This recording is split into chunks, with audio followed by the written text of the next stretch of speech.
देखिए फ्रेंड्स, आज हमने बनाया पंचमेवा पाक। कितना शानदार बना है। तो चलिए देखते हैं इसको हमने कैसे और किन किन चीज़ों से बनाया। वैसे मैंने ये जन्माष्टमी के उपलक्ष्य में बनाया।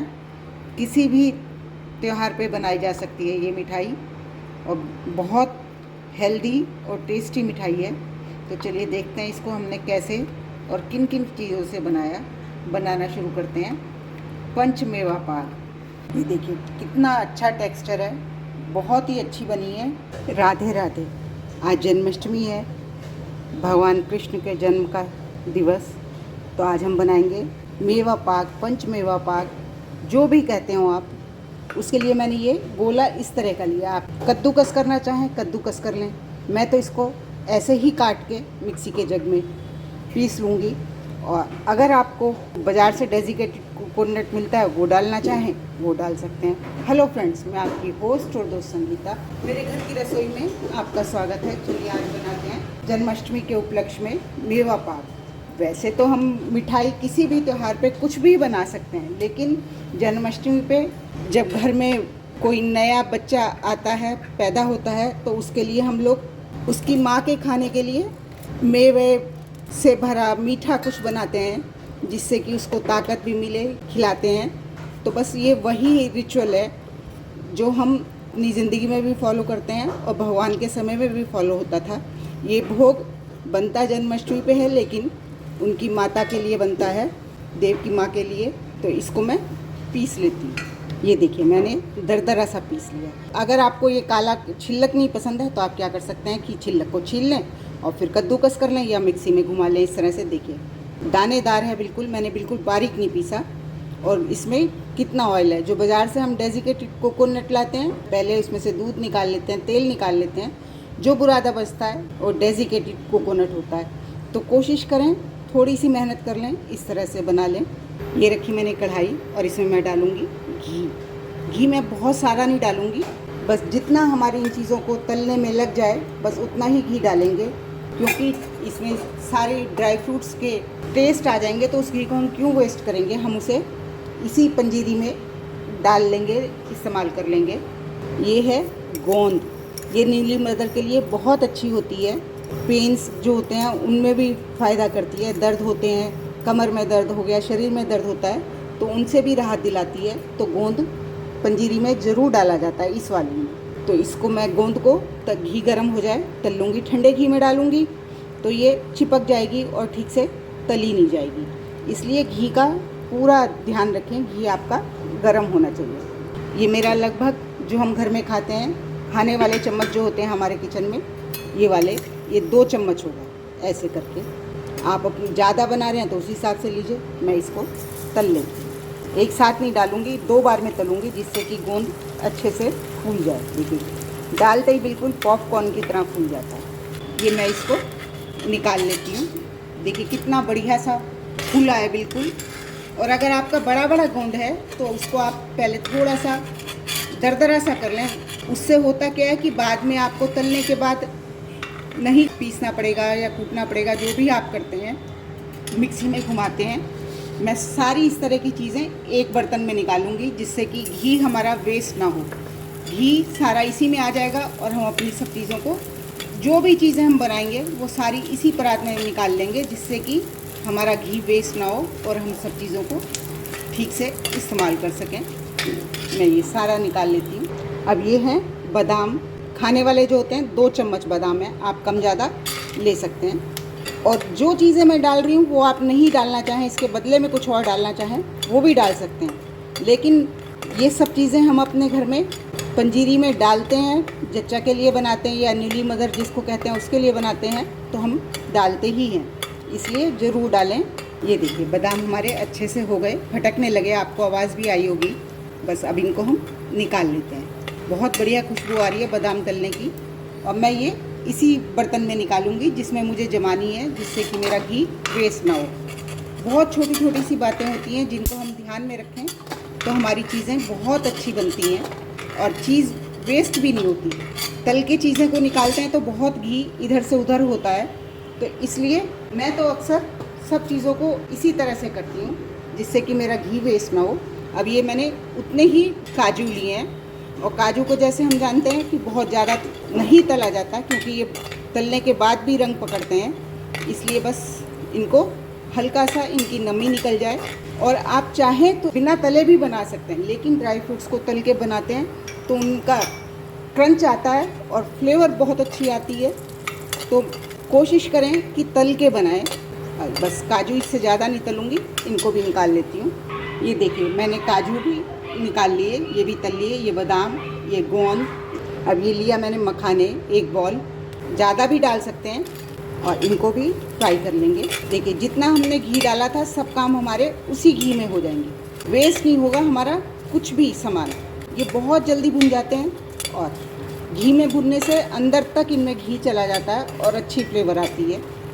आप कहेंगे मखानों का कलर बदल गया, बिल्कुल बदल गया, क्योंकि हमने उसी घी में इनको, जो कढ़ाई में थोड़ा सा रह गया था उसी में इनको भून रहे हैं, और उस घी में हमने काजू, बादाम, गोंद सब तले थे, तो उससे थोड़ा उनका रंग इसमें आ जाता है। अब चेक कर लीजिए कि भुने कि नहीं, उसके लिए बस इसको आपको दबा के देखना है। ये हाथ से ऐसे चूरा चूरा हो जाता है तो हो गया।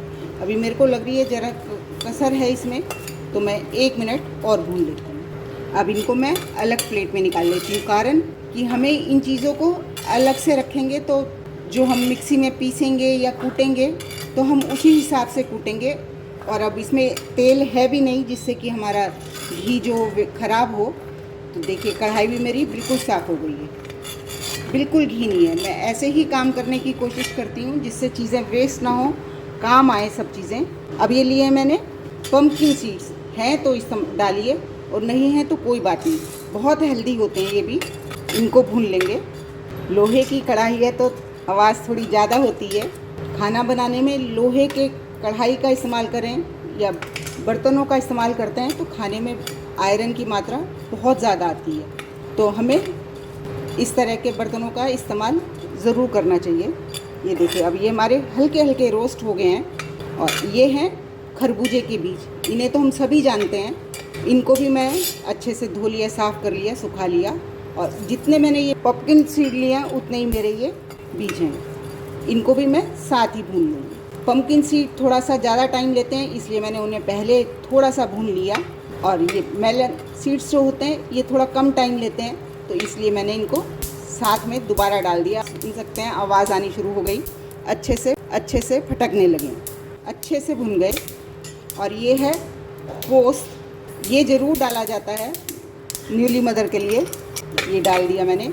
ये भी इसके साथ ही भुन जाएगा, और इन चीज़ों को हम पीसेंगे तो पोस्त भी साथ ही हो जाएगा। वरना होता क्या है कि पोस्त बहुत बारीक दाने होते हैं इसके, और ये हमें ज़्यादातर बिखर जाता है, ठीक से पीस भी नहीं पाता। या तो आप इसे भिगा के पीसिए, दूध डाल के, पानी डाल के, तो पिसता है। देखिए अब बीज कितने अच्छे से भुन गए हैं, और ये हमने जो पोस्त डाली थी ये भी अच्छे से भुन गई है। साथ ही मैं ये गोला डाल दूँगी, जो हमने गोला पीसा था इसको भी मैंने डाल दिया साथ ही। और ये तो कढ़ाई की गर्मी से ही भुन जाएगा, इसे तो भूनने की ज़रूरत नहीं। मैं फ्लेम को ऑफ़ कर देती हूँ। भूनते इसलिए हैं कि टेस्ट अच्छा आता है। इन चीज़ों को, बादाम है, काजू हैं, इन्हें पहले पीसूँगी। पीसने से मतलब दरदरा सा करूँगी, आप ईमान दस्ते में भी कर सकते हैं। पहले इसलिए कि हम सबसे बाद में इसमें ऐसी चीज़ पीसेंगे जिससे कि हमारा घी सारा मिक्सी के जग में जो होगा वो आ जाएगा। थोड़ा सा कंजूसी नहीं कहते, इसे गृहिणियों के गुण कहते हैं। ये अपनी किसी चीज़ को वेस्ट नहीं होने देती। इसको दरदरा सा पीस लेती हूँ। ये देखिए मैंने इसको दरदरा सा पीस लिया, और इसी के साथ मैं इस गोंद को भी हल्का सा बस चला दूँगी एक बारी पल्स पे। ये देखिए मैंने गोंद मिला के भी इसको इस तरह से दरदरा पीसा। आप देख सकते हैं बिल्कुल दरदरा आया। हर चीज़ का टेस्ट आएगा जो जो हमने इसमें डाली हैं, बिल्कुल बारीक नहीं करी कोई भी चीज़। और अब जो हमने ये बीज करे थे इनको भी इसी तरह से पीस लेती हूँ, लेकिन चीज़ों को हल्का सा ठंडा कर लें, वरना सब चीज़ें ऑयल छोड़ देती हैं। ये देखिए ये सारे बीज हमने जो भुने थे ये भी मैंने पीस लिए, और आप देख सकते हैं पता चल रहा है सब चीज़ें बस ऐसे ही दरदरा करेंगे। साबित डालते हैं तो पंजीरी स्मूथ सी नहीं जमती है, इसलिए मैंने ये थोड़ा सा इस तरह से दरदरा करा है, जिससे टेस्ट बराबर आएगा और चीज़ों को पता चलेगा हमने क्या क्या चीज़ें डाली हैं। अब मैंने कहा था ना कि अब हम सबसे बाद में ऐसी चीज़ पीसेंगे जिससे कि हमारे मिक्सी के जग में घी नहीं रहेगा। तो सबसे बाद में हम पीसेंगे मखाने। ये सारा घी जो मिक्सी के जग में लगा होगा ये सब निकाल लेगा।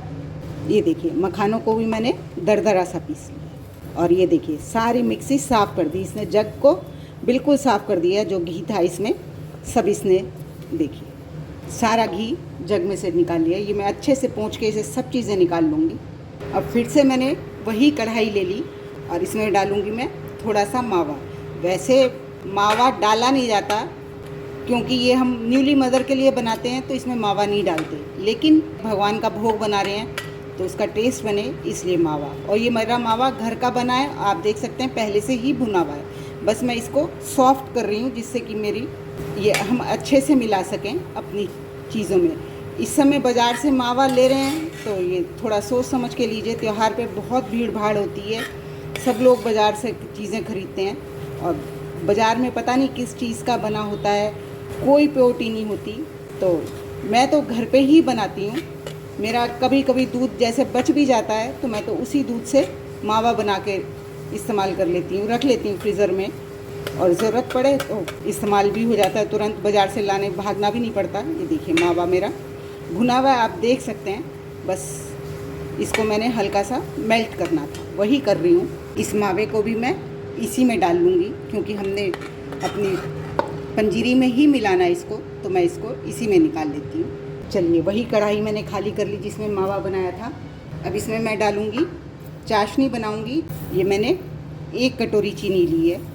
जितना आपका मिक्स तैयार हो जाता है उसका एक हिस्सा, मान लीजिए आपकी ये सारा मिक्स मिला के 4 कटोरी तैयार हुआ तो 1.5 कटोरी चीनी लीजिए। लेकिन मैं 1.5 कटोरी भी नहीं डालूँगी, मैं तो सिर्फ 1 कटोरी चीनी डालूँगी और इसमें डालूँगी आधा कटोरी पानी। आप देख सकते हैं मेरी कोई चीज़ कहीं से घी वेस्ट नहीं हुआ। अब मैंने मावा भूना था, कढ़ाई में जो मावा था लगा रह गया, वो भी अब हमारी चाशनी में आ जाएगा। चाशनी बना लेते हैं। चाशनी इसकी हमें बहुत गाढ़ी नहीं बनानी होती, हल्की चिपचिपी सी, बस तार पूरा ना आए ऐसी बनानी होती है। चलिए उबलने देते हैं। इतने हमारी चाशनी तैयार हो रही है। इसमें और चीज़ें भी बहुत सी डाली जाती हैं जो न्यूली मदर को खिलाई जाती हैं, जैसे सौंठ पाउडर ये ज़रूर डाला जाता है, अजवाइन डाली जाती है, जीरा डाला जाता है। लेकिन क्योंकि मैं व्रत में खाऊंगी, हमारे यहाँ जीरा अजवाइन व्रत में नहीं खाते, व्रत की मिठाई यही खाऊंगी तो इसलिए मैं नहीं डाल रही हूँ। वैसे इसमें आप घर में अपने बना रहे हैं और व्रत के लिए नहीं बना रहे और आपके यहाँ खाया जाता है तो आप डाल सकते हैं। ये इलायची पाउडर और जायफल पाउडर, थोड़ा सा जायफल को मैंने इलायची के साथ मिला के पीस लिया। ये डालना भी टेस्ट को इन्हेंस करना होता है, बहुत बढ़िया टेस्ट हो जाएगा। और सब चीज़ों को अच्छे से हाथों से मिक्स कर लेंगे। उधर हमारी चाशनी तैयार हो रही है। ये देखिए हमारी चाशनी बाद वाली तार खिंच के आती है तो मतलब हमारी चाशनी तैयार हो गई है। और थोड़ा ठंडा करके आप हाथ पे लेके भी देख सकते हैं, चिपक रही है, ये देखिए तेल की तरह। बस हमारी चाशनी तैयार है। ये फ्लेम मैंने ऑफ़ कर दी और इसमें हम ये डालते जाएंगे और मिलाते जाएंगे एक साथ। जल्दी जल्दी मिलाना है जिससे कि सारी चीज़ें चाशनी पी लें। अब जिस भी थाली परात में जमाना है उसे ग्रीस कर लें। मैं इसी परात में जमाऊंगी, मैंने आपके सामने सब चीज़ें इसी में निकाली थी। अब मैं इसको इसमें पलट लेती हूँ। देखिए कितना, ये देखिए मुझे थोड़ी मोटी चाहिए और मेरी परात ये घी वाली हो रही थी, मैंने इसलिए जमाई, वरना मैं ट्रे में या थाली में भी जमा सकती थी। मैंने कहा चलो सब चीज़ें इसी में की हैं, इसी में जमा देती हूँ। तो मैंने ये अच्छी मोटाई वाली जमाई है। आप पतली कतली भी जमा सकते हैं। हमारा मेवा का पाक बिल्कुल तैयार है। अब ये थोड़ा सेट हो जाता है तो इसे काट लेंगे। आप इस तरह से बनाते हैं या बिना मावे के बनाते हैं? वैसे मेवा पाक जो जच्चा के लिए बनाया जाता है वो बिना मावे के ही बनाया जाता है, लेकिन हम त्यौहार पे बना रहे हैं, भगवान के लिए बना रहे हैं भोग, तो इसलिए हमने मावा डाल लिया। वैसे इसमें मेवा पाक में मावा डालना बिल्कुल ज़रूरी नहीं होता, पूरी तरह ऑप्शनल होता है। और जो और चीज़ें डाली जाती हैं जैसे अजवाइन जीरा, वो भी मैंने नहीं डाली क्योंकि मैं व्रत में खाऊंगी और हमारे यहाँ खाया नहीं जाता। तो चलिए अब इसे सेट होने देते हैं, फिर देखते हैं कैसी बनी। होप आपको मेरी ये रेसिपी पसंद आई होगी। रेसिपी पसंद आई तो प्लीज़ मेरे चैनल को लाइक करें, सब्सक्राइब करें और शेयर भी ज़रूर करें। देखिए कितनी शानदार, और मैंने कितनी मोटी जमाई है और एक एक चीज़ आपको इसमें नज़र आ रही होगी। कि मैंने पोस्ट डाला है, बादाम डाले हैं, गिरी डाली हैं, जो भी चीज़ डाली है सब आपको इसमें महसूस हो रही होंगी, देखने में भी और खाने में तो होंगी। बस थोड़ा सा ध्यान रखें तो आपकी इससे भी बढ़िया बनेगी। अब इसे सेट होने देते हैं, फिर काटेंगे।